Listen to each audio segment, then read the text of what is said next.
নমস্কার বন্ধুরা, আমাদের চ্যানেলে স্বাগতম। ডিএনএ একটি গুরুত্বপূর্ণ আপডেট। তো বন্ধুরা, ডিএনএ এই মুহূর্তে গুরুত্বপূর্ণ আপডেটটি হচ্ছে 3% বাড়ছে, তা কনফার্ম, শুধুমাত্র 31শে জানুয়ারি অপেক্ষা।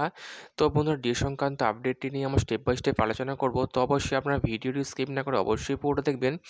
তো তার আগে বলে রাখি, যে সকল বন্ধুরা আমাদের চ্যানেলে নতুন, আমাদের চ্যানেলটি পাশে সাবস্ক্রাইব করার পর পাশের যে বেল আইকন সেটিও প্রেস করবেন। লেটেস্ট ভিডিও আপডেটগুলি সবার আগে পেয়ে যাবেন। দেখে নেব আজকে ডিএ সংক্রান্ত গুরুত্বপূর্ণ আপডেটটি।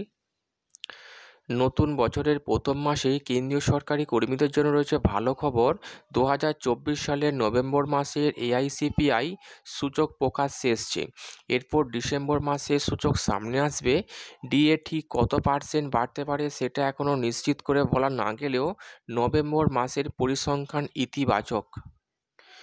অক্টোবর মাসের এআইসিপিআই সূচক ছিল 55.5%।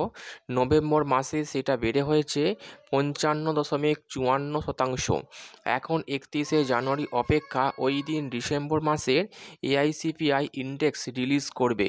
কেন্দ্রীয় সরকার ভগ্নাংশের হিসেব করে না, ফলত এটা পুরো 56% হিসেবেই গণ্য করা হবে।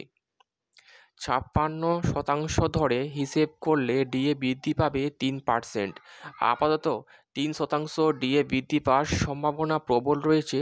শেষ পর্যন্ত সূচক কত হয় সেটা বোঝা যাবে ডিসেম্বর মাসে সংখ্যা প্রকাশ্যে আসার পরই। গত বছর ডিএ 3% বৃদ্ধি পেয়ে পৌঁছেছিল 53%-এ। এবার যদি আরও 3% বৃদ্ধি পায় তাহলে তা হবে 56%। ডিএ বৃদ্ধি পাওয়ার ফলে বর্তমান কর্মীদের বেতনে যেমন প্রভাব পড়বে, তেমনই সুবিধা পাবেন পেনশনভোগীরাও। ধরা যাক কেন্দ্রীয় কোনো কর্মীর মাসিক ন্যূনতম বেতন 18,000 টাকা। 53% ডিএ বৃদ্ধির ফলে তার বাড়তি আয় 9,540 টাকা। ডিএ বৃদ্ধির হার 56%-এ পৌঁছলে সেটা হবে 10,080 টাকা।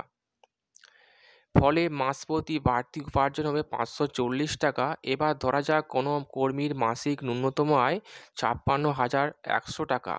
53% ডিএ বৃদ্ধি পাওয়ার ফলে তার বাড়তি আয় 29,733 টাকা।